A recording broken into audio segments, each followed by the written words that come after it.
Estaba deseando que viniera usted por acá. Señorito, a decirle una cosa un tanto delicada. El programa a ninguna parte. ¡Ya empieza!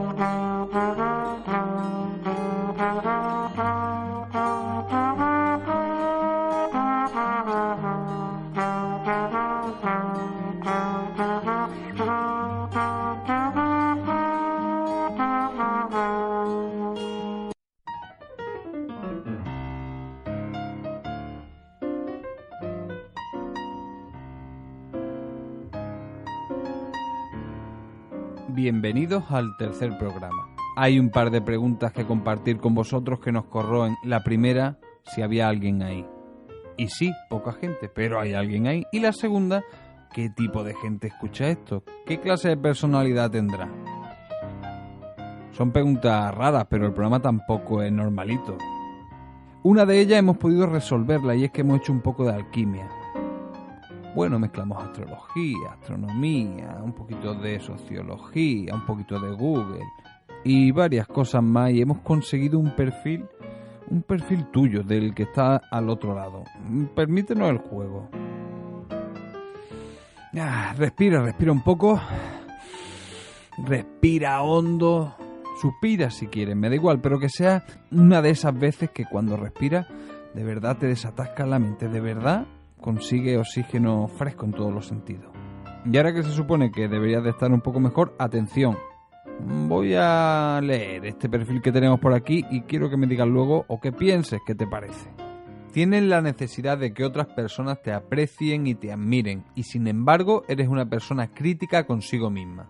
Aunque hay partes que no acaban de gustarte en tu manera de ser, eres capaz de compensarlas en la mayoría de ocasiones. Sabes que hay parte de tus capacidades sin usar a las que aún no le has sacado provecho. Tiendes a comportarte de manera disciplinada y controlada por el exterior, pero por dentro sientes inseguridad y preocupación. A veces tienes serias dudas sobre si has obrado bien o tomado las decisiones correctas. Te gusta una cierta cantidad de cambio a tu alrededor. También te gusta pensar de manera independiente, sin aceptar afirmaciones rotundas que no aporten las pruebas suficientes, vengan de donde vengan. Piensas que es imprudente abrirse demasiado a otras personas. A veces te comportas de manera extrovertida, afable y sociable, pero hay momentos en los que no puedes evitar hacerlo de manera introvertida, precavida y reservada. Algunas de tus aspiraciones tienden a ser poco realistas. Bueno, eso es todo. ¿Qué os ha parecido? He acertado mucho, poco, bastante, absolutamente nada. Bueno, yo creo que seguramente al menos al 50%. Y no porque yo me lo haya currado bastante o haya hecho un gran esfuerzo, ni mental ni de otro tipo. Simplemente he tenido que leer un trabajo, un experimento de universidad del año 1948. Lo que después hemos pasado a llamar el efecto Forer. Ay, mira. El efecto Forer. Ay, mira. El efecto Forer. Ay, mira. Pueblo que me escucha, aquí me tienen delante de ustedes y ustedes delante de mí, y es una verdad que nadie podrá desmentir. Y ahora me pregunto, ¿y por qué estoy aquí? Y enseguida tengo mi respuesta, porque yo soy muy rápido en todo. Estoy aquí porque no estoy en ninguna otra parte y porque ustedes me llamaron. Y si el pueblo me llama, el pueblo sabrá por qué hoy... Fragmento de Si yo fuera diputado, de Miguel Melitón Delgado.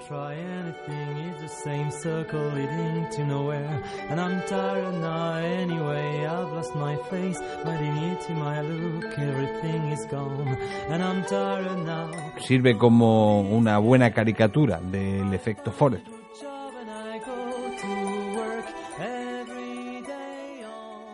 El efecto Forer demuestra que tendemos a percibir como nuestras descripciones que en realidad podrían ser de cualquiera, que son vagas e imprecisas.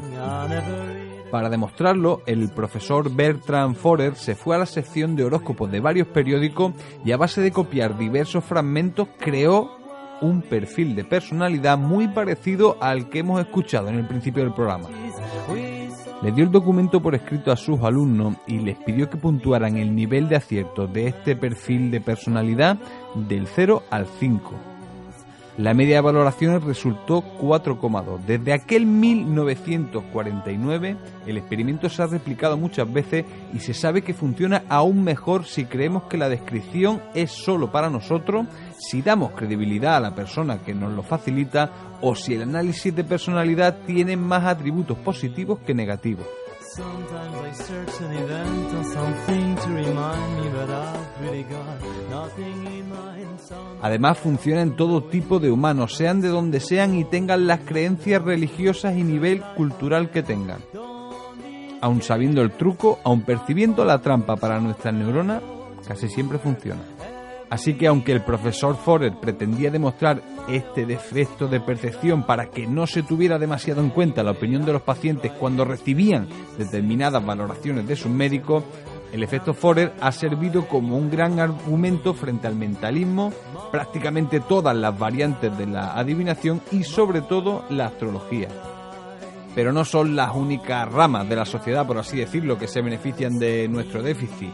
Políticos, grafólogos, publicistas, casi cualquier profesión que tenga que ver con la comunicación y la empatía le ha sacado partido a los beneficios del efecto Forer. Ay, mira. El efecto Forer. Ay, mira. El efecto Forer. Ay, mira. Agradezco estos aplausos tan desnutridos, a la par que merecidos, que me incitan a seguir discursiando. Y ustedes se preguntarán, este joven de tan tierna edad, de aspecto tan distinguido, de facciones regulares y agradables, ¿será capaz de conducir la nave a buen puerto? ¿Será capaz de sortear todos los peligros hasta encontrar el faro de felicidad donde nos deje positivamente seguros? Y este joven, este mismo, que entre paréntesis es el que les habla, les contestará: a pesar de ser tan pollo, tengo más plumas que un gallo. Y sobre todo, tengo ganas de hacer justicia y darle al pueblo lo que el pueblo necesita. Fragmento de Si yo fuera diputado, de Miguel Melitón Delgado. El programa a ninguna parte.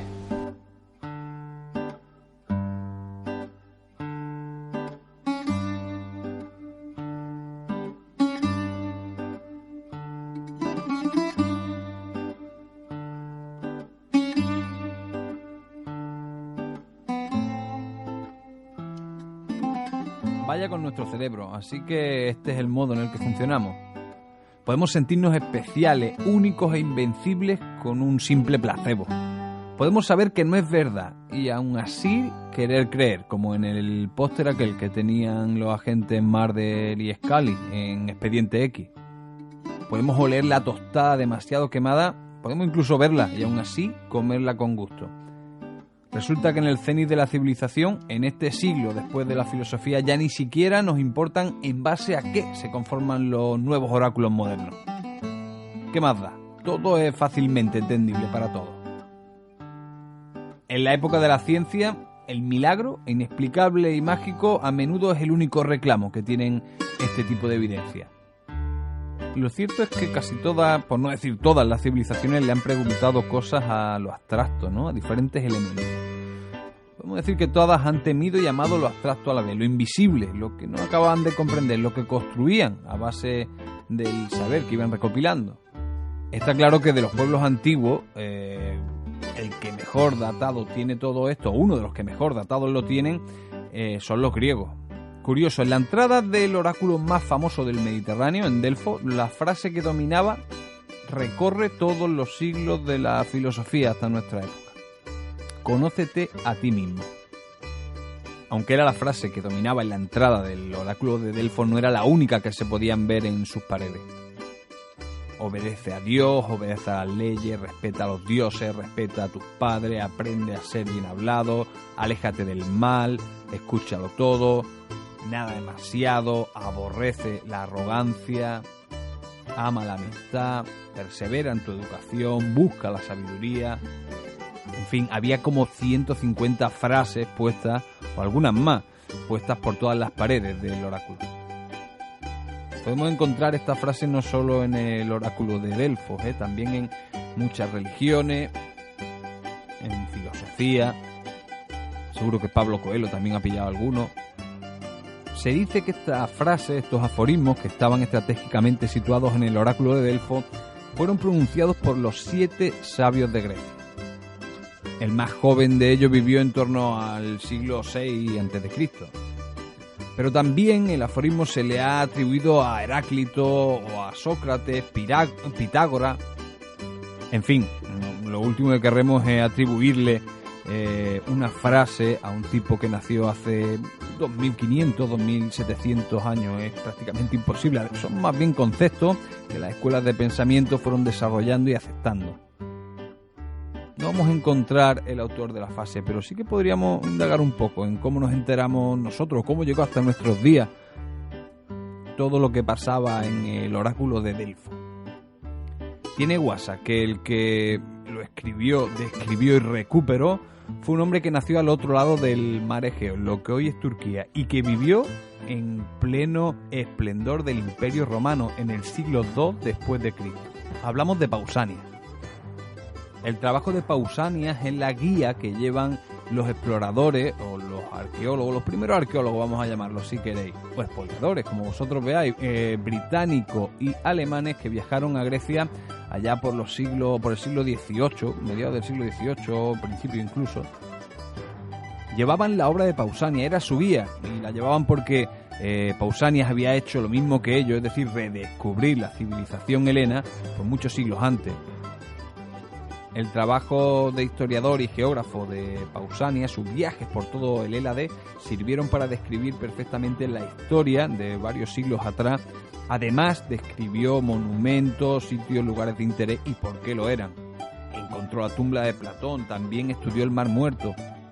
En definitiva, puso en valor la cultura griega. El programa a ninguna parte. Estaría bien poder meternos en ese mundo del oráculo de Delfos, conocer a la gente que promulgaba aquello del conócete a ti mismo, que hacía sacrificios allí en el oráculo, que iba a consultar no solo el futuro, o no exactamente el futuro, sino a exponer sus dudas y recoger impresiones de los sabios que allí estaban. Hay muchísimas historias y mucha literatura en torno al oráculo de Delfos. Pero podríamos ponernos o situarnos en él unos años antes de que naciera Heráclito. Heráclito es uno de esos filósofos a los que se le atribuye el conócete a ti mismo. Podríamos retroceder hasta el día en el que Hipócrates de Atenas realizó una serie de sacrificios. Ese mismo día, Quilón de Esparta, considerado uno de los 7 sabios de Grecia, le dijo que se abstuviera de casarse, que no tuviera hijos. El motivo era que su hijo, el futuro hijo de Hipócrates, sería un hombre grande, pero que también cometería crímenes graves. Según la leyenda, el sabio Quilón de Esparta predijo el nacimiento de Pisístrato, el tirano de Atenas. Y digo predijo porque Hipócrates no le hizo caso. Y sí, se casó y tuvo un hijo y lo crió lo mejor que pudo. El resultado pasó a la historia. Que digo yo también que algo tendría Hipócrates para una predicción como esta. Puede que no fuese un griego más, ¿no? Un ateniense al uso, que fuese un ateniense importante. De hecho, y no sabemos si es porque él lo pensaba de verdad o porque luego el hecho de que sus vástagos se convirtieran en la gente que mandaba en Atenas, se cree, la leyenda cuenta, que es descendiente de Néstor. Néstor es un elemento, porque podemos decir que está a caballo entre la mitología y lo real, como todo lo que tiene que ver con la Grecia antigua, y que aparece en poemas de Homero. Vamos, para situarnos un poco en la línea fantástica, Hércules mató a su padre, mató al padre de Néstor. Y no solo al padre, también a todos sus hermanos. Depende de lo que miremos y de quien nos cuente la historia, podemos ver a Néstor como un argonauta incluso. O sea que podemos decir que el amigo Hipócrates de Atenas era alguien, si no importante, sí que se la daba de importante, que quería el poder, o que por lo menos le hacía gracia. Supongo yo que conocía bastante bien Quilón a Hipócrates para hacer esta predicción y luego acertarla. No creo que fuese solo cuestiones del laurel y de los trances que se podían llegar a tener en el oráculo.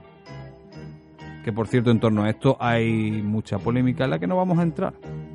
Con esto nos sirve para meternos en la historia de el tirano de Atenas, el tirano Pisístrato. Peak Tic-tac. Programa. Tic-tac. Programa. Tic-tac. Programa. A ninguna parte.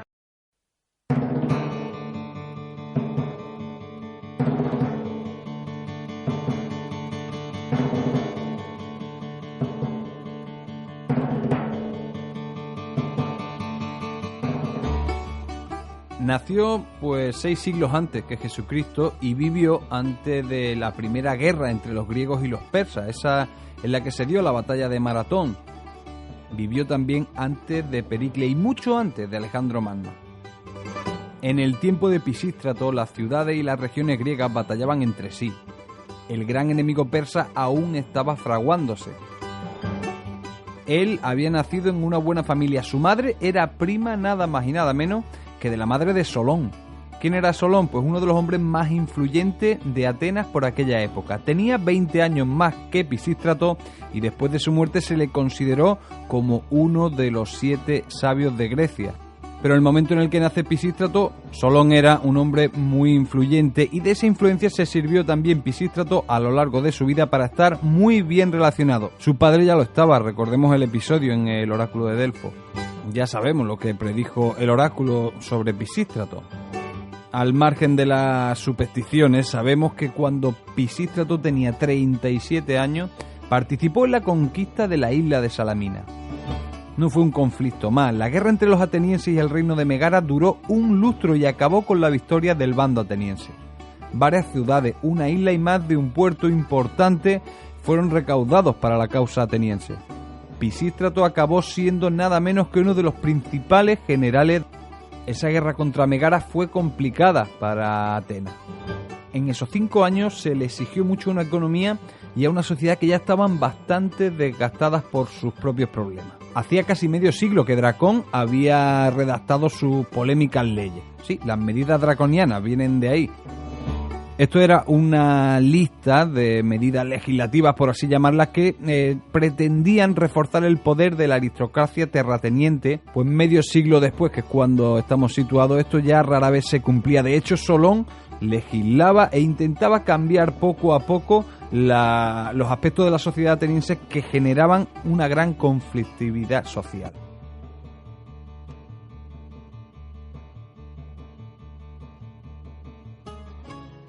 Vamos, que los grupos de esclavos se rebelaban y había grandes matanzas, luego persecuciones, en fin, poca estabilidad en Atenas y en su influencia en la ciudad, o la ciudad-estado no podía crecer. Siempre tenía el techo que daba esa conflictividad social. Cambiaban muchas cosas, aunque fuese poco a poco en Atenas, y en medio de aquellos cambios, en medio de dinastías, ciudades, reinos vecinos, reinos lejanos, todos peleándose por enclaves estratégicos del entorno heleno, ya fuese Salamina, el oráculo de Delfos o territorios cercanos a la parte del Ática. Así que en 5 años hubo momentos de debilidad en los ejércitos atenienses. Y es ahí donde Solón, el sabio, arengó a las tropas con sus poemas y además pues formó parte activa dirigiendo el ataque o algunos de los ataques.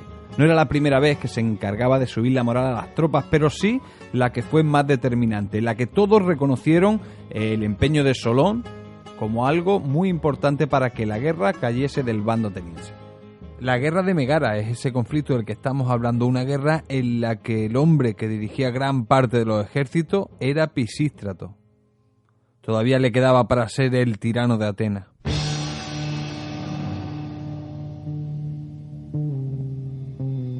El programa. A ninguna parte. You thought the leaden winter would bring you down forever, but you rode upon a steamer to the violence of the sun. Solón era un arconte. Para no entrar en el complejo sistema político de según qué época de la Grecia antigua, podemos simplificar mucho y decir que era una especie de diputado y un diputado especial que se encargaba de legislar en la poli. Gracias a Aristóteles, ya sabéis, el filósofo que también fuera maestro de Alejandro Magno, sabemos que a Solón lo apoyaron tanto la aristocracia de la época como la gente que no era noble, que no pertenecía a la nobleza.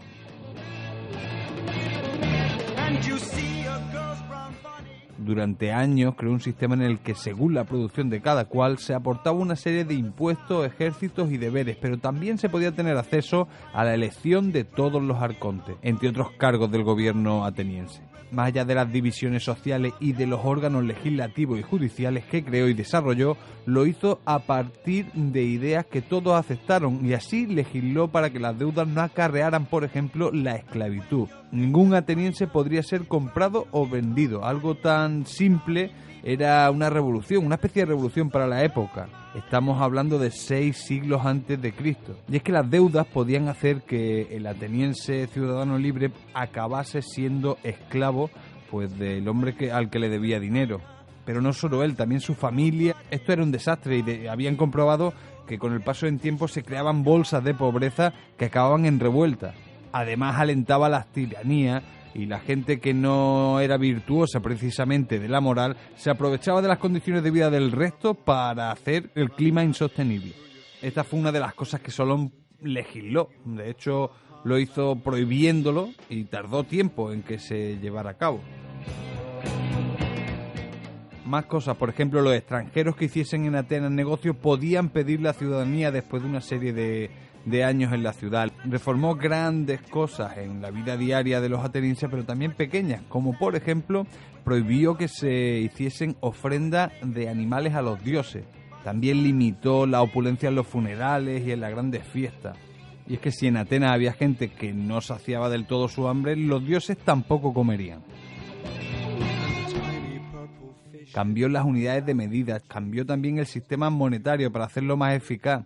Así que todos estos cambios, producto muchos de ellos de decenas de años de trabajo, quedaron plasmados en una especie de constitución de Atenas. Cuando Solón entendió que su trabajo debía ahora desarrollarse y que si se cumplían todas esas leyes, solo la conflictividad social iba a desaparecer, sino que iban a aparecer una serie de puntos positivos en la sociedad ateniense, lo que decidió es desaparecer él y marcharse durante 10 años en los que se debería de acatar el código jurídico. En ese tiempo, Solón visitó ciudades exóticas en Asia y África, y si atendemos a lo que nos cuenta Platón, en esos viajes conoció la historia de la Atlántida.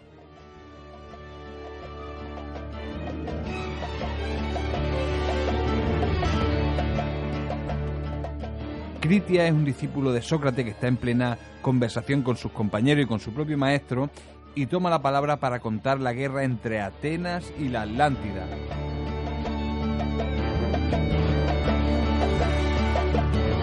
Si la memoria me acompaña, si puedo referiros fielmente las antiguas historias de los sacerdotes egipcios importadas a estos lugares por Solón, creo que mi público quedará convencido de que he cumplido mi deber. Es preciso, pues, entrar en materia sin más demora. Ante todo, recordemos que han pasado 9.000 años después de la guerra que se suscitó entre los pueblos que habían más acá y más allá de las columnas de Hércules. Es preciso que os dé una explicación de esta guerra desde el principio hasta el fin. De una parte estaba esta ciudad, Atenas. Ella tenía el mando y sostuvo victoriosamente la guerra hasta lo último. De la otra parte estaban los reyes de la isla Atlántida. Ya hemos dicho que esta isla era en otro tiempo más grande que Libia y Asia, pero que hoy, sumergida por los temblores de tierra, no es más que un escollo que impide la navegación y que no permite atravesar esta parte de los mares. Un fragmento de Critias, de Platón.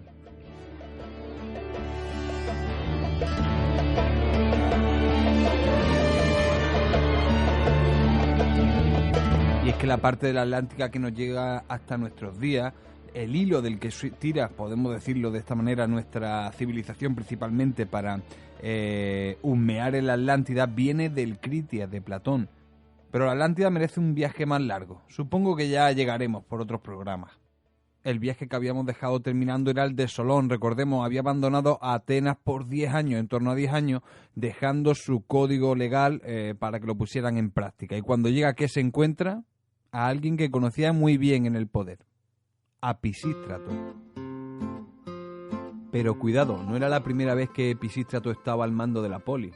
De hecho, antes de que Solón se marchase, ya había gobernado Atenas. Es más, todavía perdería el poder una vez más para después volver a recuperarlo y ya no soltarlo nunca más. Para hacernos una idea de las idas y venidas al poder de Pisístrato, hemos elegido echarle un vistazo a unos papiros que Sir Frederick G. Canyon encontró en el desierto egipcio en 1891. Bueno, a la traducción al castellano de Antonio Tobar, que data de 1948. Se trata de la Constitución de Atenas, un documento que formó parte de uno de los proyectos más ambiciosos de Aristóteles, describir la legislación de su época en las principales ciudades de su entorno. Pero se trata de una obra más que curiosa porque, aunque recientemente se cree que pudo ser escrita por alguien de su academia, por alguno de sus colaboradores o alumnos, y no directamente de su puño y letra, durante muchos años sí que se ha considerado la única obra que se tiene de Aristóteles lista para ser publicada. Y es que sus pensamientos han llegado hasta nuestros tiempos a través de apuntes manuscritos suyos, de notas de sus alumnos en clase, de obras a partir de sus docencias, de muchas maneras. Hay mucho material, pero ninguno era una obra que estuviese terminada, lista para ser publicada. El original de este papiro encontrado en Egipto está en Londres y hay otro más con un texto similar, pero peor conservado, en Berlín. Este se halló una década antes que el que nos va a servir a nosotros para saber qué hacía Pisístrato.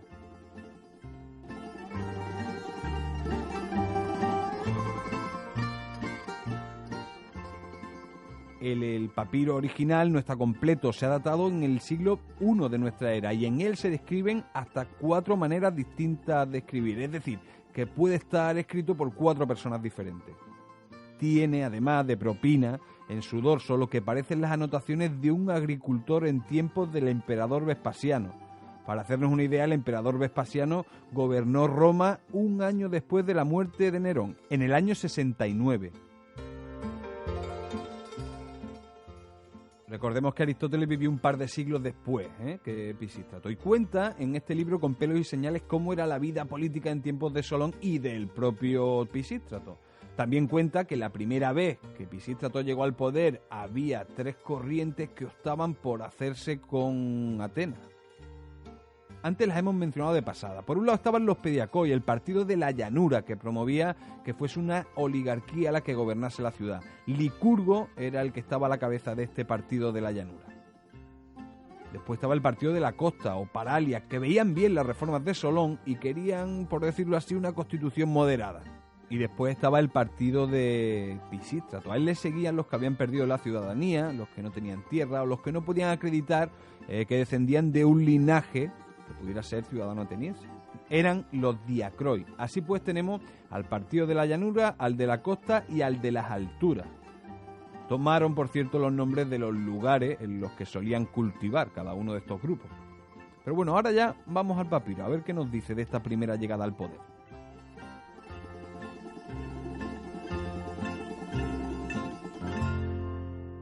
El programa en ninguna parte.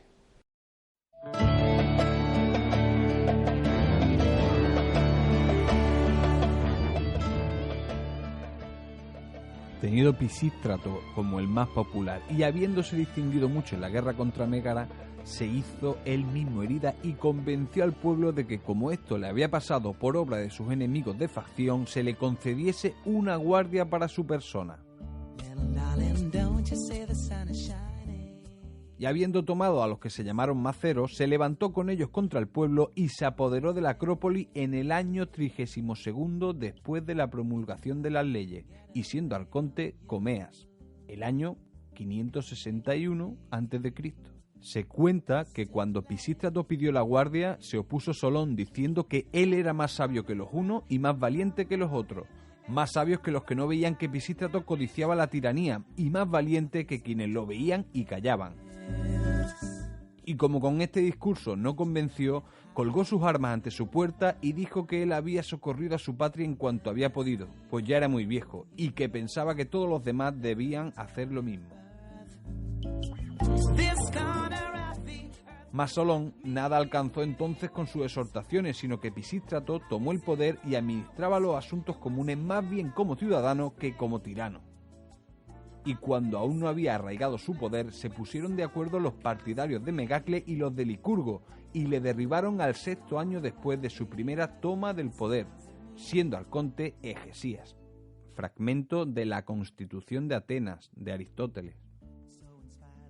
Bueno, ahí nos explica el propio Aristóteles cómo llega por primera vez Pisístrato. En la segunda vez nos dice el mismo relato que pasan 12 años hasta que Megacles vuelve a buscar a Pisístrato y, después de llegar a un acuerdo para que éste se casase con su hija, vuelve a traerlo como regidor de la ciudad. Y lo hace con una puesta en escena peculiar.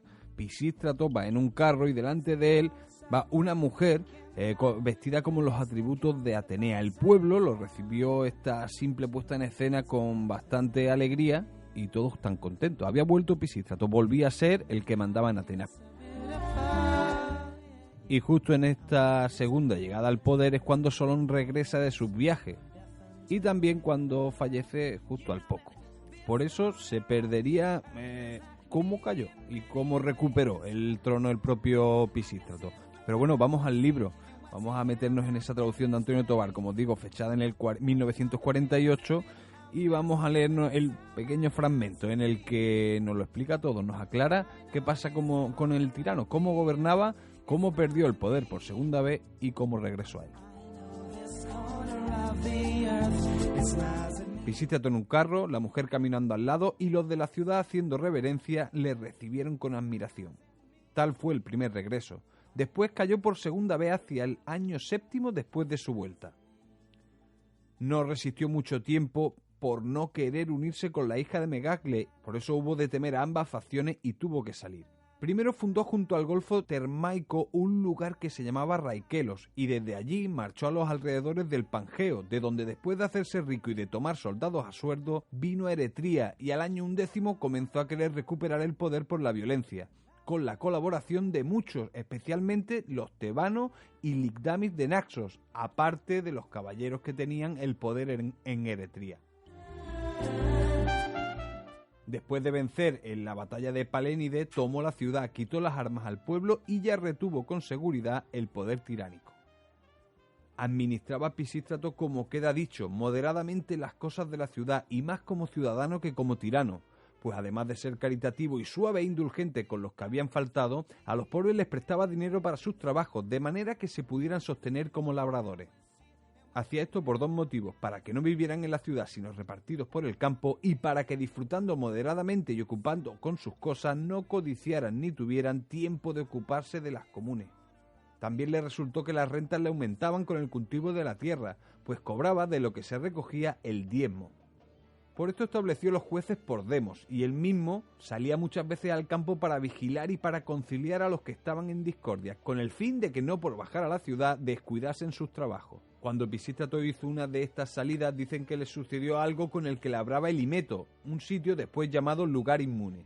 Pisístrato vio a uno que estaba cavando y labrando en un puro pedregal, y con admiración mandó a su esclavo a preguntar qué se criaba en el lugar, y el que estaba labrando dijo: solo males y dolores, y de estos males y dolores Pisístrato ha de cobrar el diezmo. El hombre había respondido sin saber nada, mas Pisístrato, con agrado por la libertad con que se había expresado y por su diligencia, le hizo exento de todo tributo. A la multitud no la molestaba en nada con su poder, siempre proporcionó a esta paz y guardaba la tranquilidad. Por eso había muchos dichos sobre que la tiranía de Pisístrato era la edad de Crono, porque sucedió luego que, habiendo heredado sus hijos, se hizo el poder mucho más duro. Fragmento de la Constitución de Atenas, de Aristóteles.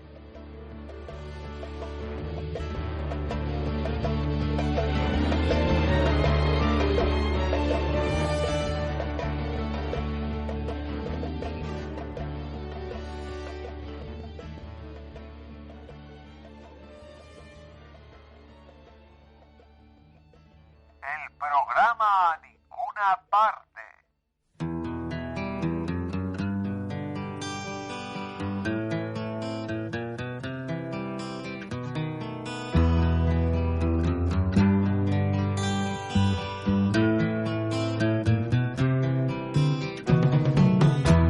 Everywhere is freaks and harriets, dykes and fairies. Tell me where is sanity?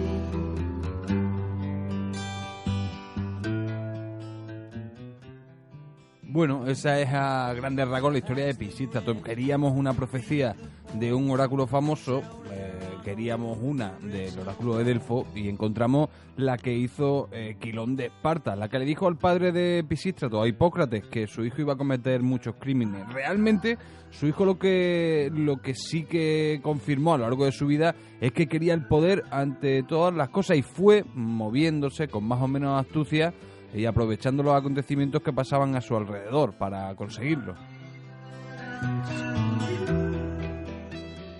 Y es que la fórmula de un aristócrata que tiene poder militar y suficiente poder como para hacerse con el gobierno de un país, una ciudad-estado o un lugar más o menos grande, ni era nueva ni tardaría en repetirse. Y es que parece que la predicción del oráculo de Delfos no era más que otra referencia, otra relación de una persona importante, una familia aristocrática importante con una institución, podemos llamar al oráculo de Delfos. Algo que era corriente en la época. Todo el mundo, no solo aristócratas, querían ir al oráculo de Delfos y tener relación con él, o algún tipo de interacción con él mismo y los sabios que lo habitaban. La de Pisístrato parece que es tan solo otra más que ha llegado hasta nuestros días con bastantes detalles. Y podemos intuir que la veracidad de esos detalles depende de los intereses y de la fuente que tenían quienes nos lo han contado. Así que es complicado. A cada uno que piense y se crea lo que le dé la gana, ¿no?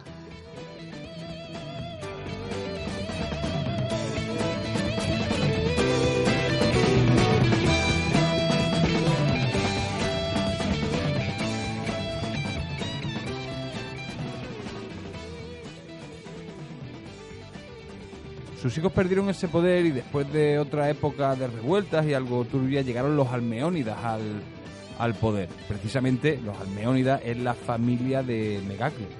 Clístenes de Atenas reformaría todavía más el código, introduciría una democracia más similar, o que podríamos decir más similar a la que tenemos nosotros hoy en día o a la que se ha estandarizado en la época de hoy. Y después de él llegaría la Primera Guerra América.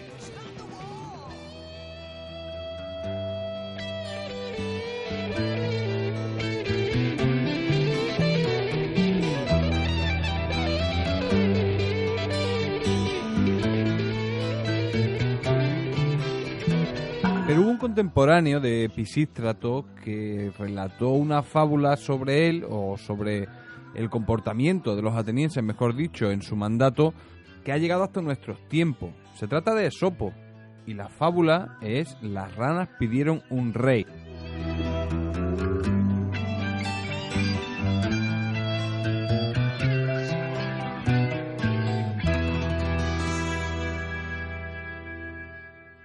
We're just like other people. We love to sing, we love to dance, we admire beautiful women. We're human, and sometimes very human.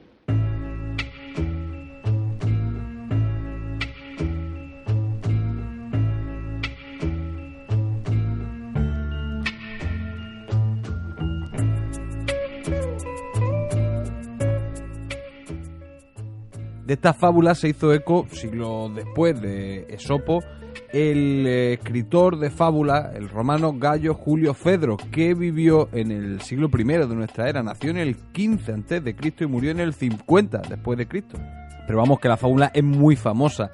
De hecho, incluso Feliz María de Samaniego tiene una versión, pues a su propio estilo, muy cookie para la época suya, y yo creo que cookie incluso para el día de hoy. Pero nosotros vamos a recordar, por lo breve que es, lo sencilla, la original, la de Esopo.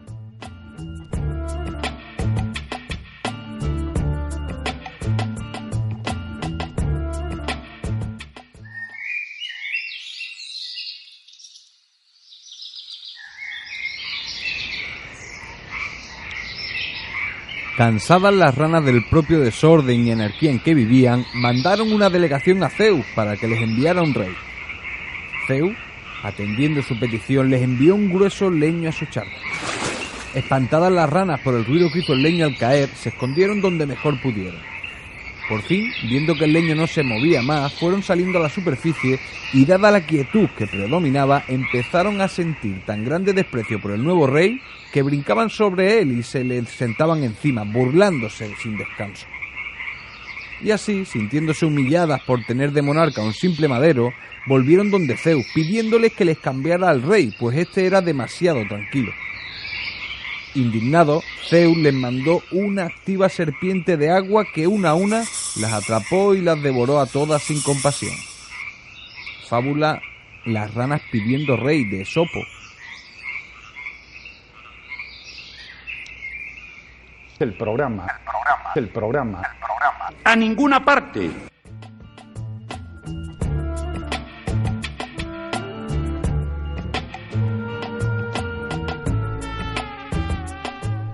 Vaya, casi sin darnos cuenta se ha ido el tiempo de este programa. Es lo que tiene Grecia, la antigua y la actual, ¿no? Que uno va ahí y se pierde absolutamente. Pero con lo que hemos tratado, con el tema de la evidencia, el oráculo con el que empezamos, se me ocurre otra manera de predecir el futuro. Otra manera que aparece en la película Zorbas el griego. Bueno, tal vez tendría que decir que vamos a echar mano de un spoiler. Aunque, he de ser sincero, no se trata de un spoiler importante. De hecho, la escena final de la película la habéis visto seguro. Una escena en la que aparece Anthony Quinn bailando, que hace de Zorbas el griego, bailando el sirtaki en la orilla del mar junto al que era su jefe. Bien, pues vamos a meternos en una escena para despedir el programa. En otra predicción, en este caso la de Zorbas el griego, y también con las cosas que dice. Vamos a quedarnos con ese optimismo desmedido. La escena llega cuando están en la playa y se están comiendo un cordero asado. Zorbas acaba de terminarse su parte y tiene uno de los huesos del cordero entre las manos. Y entonces es cuando dice: Oiga, hay gente que lee el porvenir en esto. ¿Sabes tú? Todo marcha bien. Vamos a vivir 1000 años. De un viaje largo a una ciudad con edificios muy grandes. ¿Cuándo, jefe? No lo he pensado. Dentro de unos días. ¿Y qué haré yo sin su compañía? Ánimo. Volveremos a encontrarnos. Oh, usted se quedará allí con sus libros. A su salud. A la tuya, Zorba. Caramba, jefe. Le aprecio demasiado para no decirlo. Usted lo tiene todo. Menos una cosa. Locura. Y el hombre tiene que estar un poco loco, si no... Si no, nunca se atreve a cortar la cuerda y ser libre. Ahora el jefe de Zorbas se da la vuelta. Como que se desentiende del griego. ¿Está enfadado conmigo? Enséñame a bailar. ¿Quieres? Bailar. ¿Ha dicho bailar? Vamos, muchacho.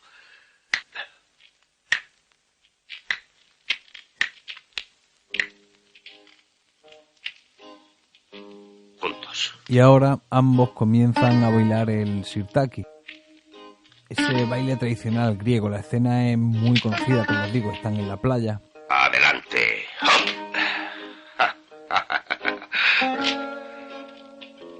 Y ambos, ante la desgracia, ante la adversidad, Otra vez. solo les queda bailar, solo les queda reírse. Es la única manera de afrontar la vida que tiene Zorbas. Abajo. Poco a poco le va enseñando a bailar. Ya va aprendiendo. Jefe, tengo muchas cosas que decirle. Jamás aprecia a un hombre más que a usted. Van cogiendo ritmo.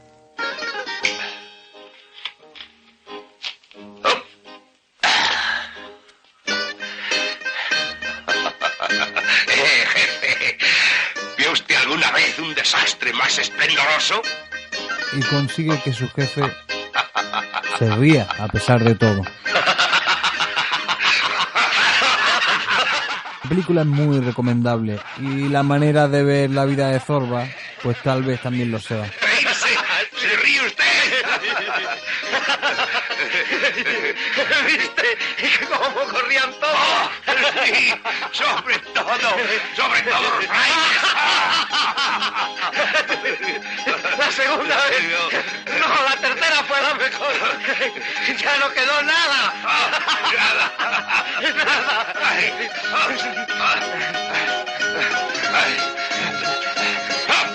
Y ahí los dejamos, bailando y celebrando la locura.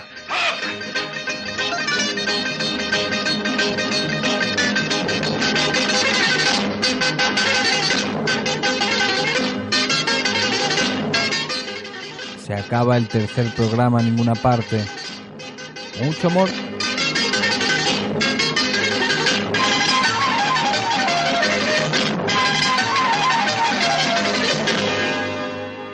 programa Ninguna Parte.